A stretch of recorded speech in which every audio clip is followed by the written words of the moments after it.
O nosso tema de hoje está intimamente ligado com o anterior, ataques ao rei. A maioria dos livros para iniciante, especialmente as cartilhas, recomendam o roque rápido. Mas esse roque, a segurança do rei, está ligada ao roque estar completamente protegido e a questão do controle central e principalmente a colocação das peças.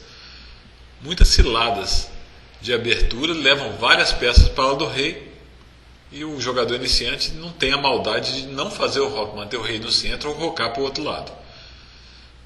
Vamos exemplificar mostrando algumas partidas da primeira Raymond Keane e Karl Robat, jogada em Madrid em 1971. C4, cavalo F6, cavalo F3, E6, G3, D5, bispo G2, bispo E7, roque e roque.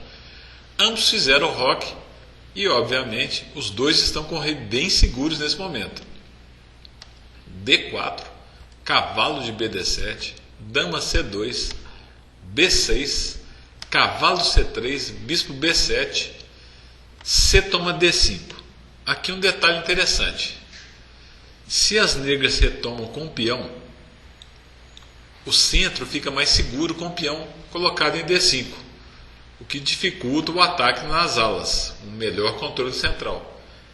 O Robat jogou cavalo toma D5, que não é um erro também, porque tem a intenção de deixar o bispo mais ativo. Com o peão colocado em D5, o bispo ia ficar na diagonal fechada. Cavalo toma D5, bispo toma D5, E4, bispo B7.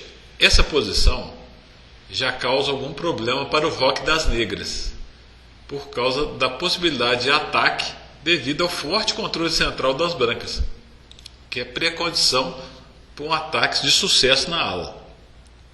Bispo F4, C5, atacando o centro das brancas, D5. As brancas ganham vantagem de espaço para aproveitar a posição restringida das negras e criar ameaça abrindo linha para atacar. E toma D5, E toma D5, bispo F6. Se as negras tomam o peão, bispo toma D5, segue torre de AD1, que é um lance muito desagradável, pressionando pela coluna central. Então, por exemplo, bispo toma F3, bispo toma F3, torre C8, bispo B7, a torre está presa lá em C8, vai perder uma qualidade no mínimo. As negras. Eu só coloquei essa linha para exemplificar, claro, é muito complicado, que eu quero chegar na questão do ataque ao roque, que é nosso tema principal de hoje. Jogou bispo F6, H4, aproveitando o forte controle central, as brancas já começam a pressionar na ala do rei. Torre E8, cavalo G5, ameaçando, dama toma H7, mate. Não é mate, né, gente? Mas vai ser quase mate, porque é só colocar uma torre em E1 que vai ficar preso o rei lá no canto. Cavalo F8, protegendo a casa H7, torre de AD1, bispo D4. As negras intensificam a pressão no peão de D, obstruindo a defesa da torre. Bispo E3. E aqui um lance muito interessante para as negras, no lugar do H6 que eles jogaram na partida, seria torre toma E3. Olha que interessante a questão da segurança dos reis. F toma E3, bispo toma E3, rei H2, bispo toma G5, H toma G5, dama toma G5, desaparecendo vários peões, o rei fica muito mais suscetível aos ataques das negras também. Mas para isso as negras teriam que entregar uma qualidade. Mas o Robat jogou H6, pressionando o cavalo de G5. Cavalo E4, bispo toma E3, F toma E3, abrindo a coluna F para a torre. Agora era necessário defender com dama E7, segurando o peão de F7 e o bispo de B7. Mas o Hobart jogou cavalo G6. E agora vem um sacrifício espetacular que as brancas vão ganhar por ataque, o Raymond King. É muito interessante e instrutivo. A peça que melhor defende o roque é um cavalo em F6. Aqui nós não temos esse cavalo em F6. Nenhuma peça do negro está protegendo a área da frente do roque, né? F7, G7. E o centro está completamente dominado pelas brancas, o que facilita passar rapidamente as peças para a ala para o ataque. Torre toma F7, espetacular o sacrifício. Rei toma F7, claro, o bispo estava caindo lá em B7 se o rei não toma. Torre F1 cheque. E agora as negras optaram para ir com o rei para o meio do tabuleiro. Rei E7, que vai cair naquelas posições que nós vimos no anterior, que é o ataque ao rei no centro. Mas se o rei fosse para G8 tentando esconder, vinha outro sacrifício, cavalo F6 cheque.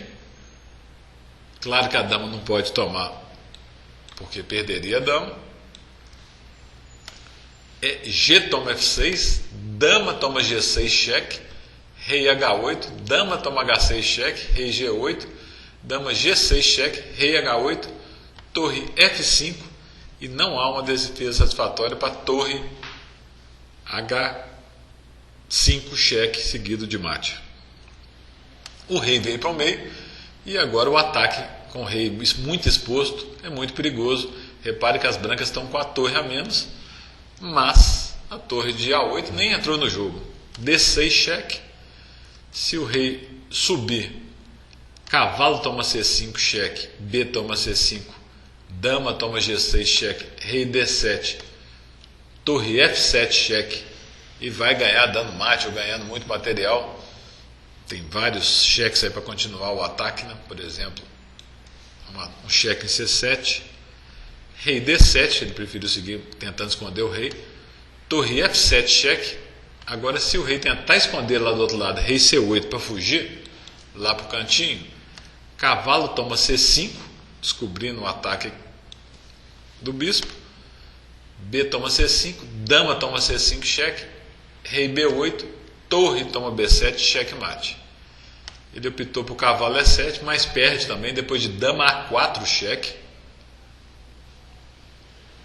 rei C8, se rei E6, dama C4 cheque, rei D7, bispo H3 cheque, rei C6, D7, torre F8, dama E6 cheque, rei B5, bispo F1 cheque, rei E5, dama C4, e não há como escapar do mate. Estou passando essas linhas rapidamente. As posições são complicadas e exigem um cálculo muito preciso. Por exemplo, nessa mesma linha aqui, depois de dama C4 cheque, as negras podem cobrir com o bispo. Mas aí segue torre toma cavalo cheque, torre toma torre, cavalo toma C5 cheque, a descoberta.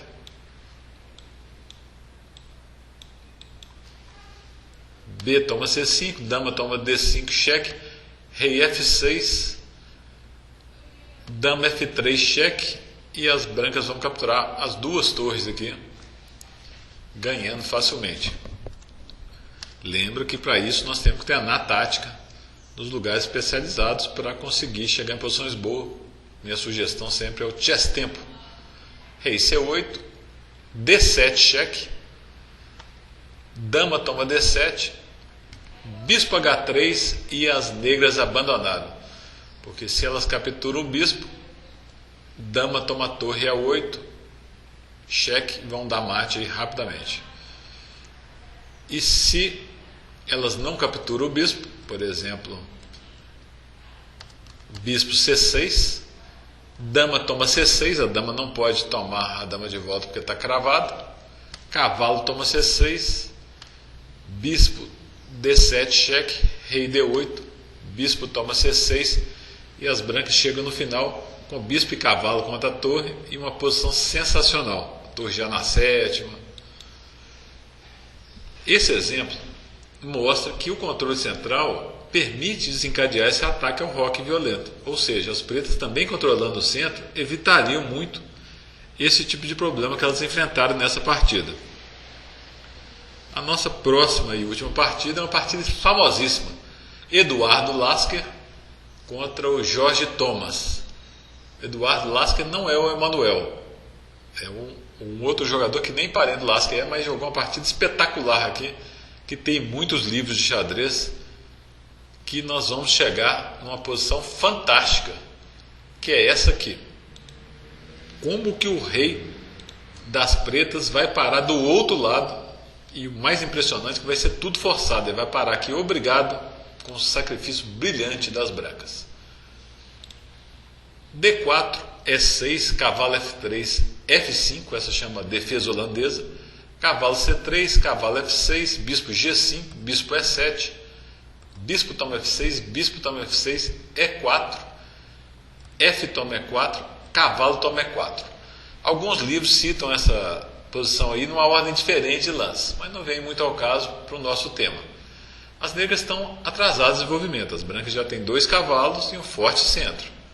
Deveriam agora jogar roque, por exemplo, né? Cavalo E5, bispo toma E5, D toma E5, cavalo C6, e tinha muito jogo ainda. Mas elas jogaram B6. O lance do Fianqueta é um pouquinho mais lento, que gasta 2 lances para o bispo começar a jogar. Quando o bispo sai pelo centro, só de avançar o peão central, o bispo já ganha uma diagonal. Um pouquinho mais ágil esse tipo de desenvolvimento. Cavalo E5, roque, bispo D3. Olha os fortíssimos centros que as brancas conseguiram. Agora, se as negras descobrissem o que estavam por vir, elas iam jogar bispo toma E5 agora ou na próxima jogada. Mas elas seguiram calmamente com bispo B7, dama H5, dama E7, e vem agora o momento mais lindo da partida, um sacrifício espetacular de dama. Dama toma H7, cheque, rei toma H7, o sacrifício foi para atrair o rei para debaixo de um ataque descoberto. Cavalo F6, cheque, não pode tomar o cavalo porque é cheque de bispo também. O rei veio para H6. Se o rei voltasse para H8, as brancas dariam mate com o cavalo G6. Cheque mate. O rei veio para H6 e agora reparem que é tudo forçado. Cavalo de G4, cheque. O rei só tem uma casa para subir. Não pode entrar nessa diagonal, nem nessa casa aqui por causa do cavalo. Então entra na única casa, rei G5. H4, cheque. Ele não pode voltar para H6 por causa do cavalo, para a diagonal por causa do bispo. Aqui continua fechado pelo outro cavalo. Então teve que jogar, um cavalo defende o outro e o peão está defendido pela torre.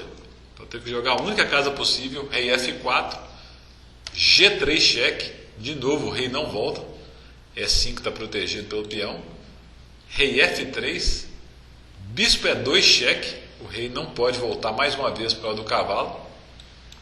É claro, para cá por causa do peão. Um cavalo está defendido, não pode capturar o cavalo. Forçado a avançar para G2.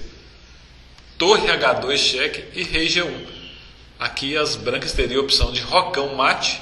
Na partida ele optou por rei D2, cheque mate. Partida espetacular.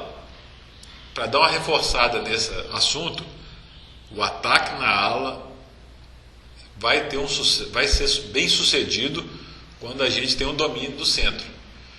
A forma melhor de combater esse ataque na ala é contra-atacando no centro. Se tiver que fazer uma defesa na ala passiva, raramente a gente vai conseguir escapar. Obrigado por assistir essa videoaula e até a próxima.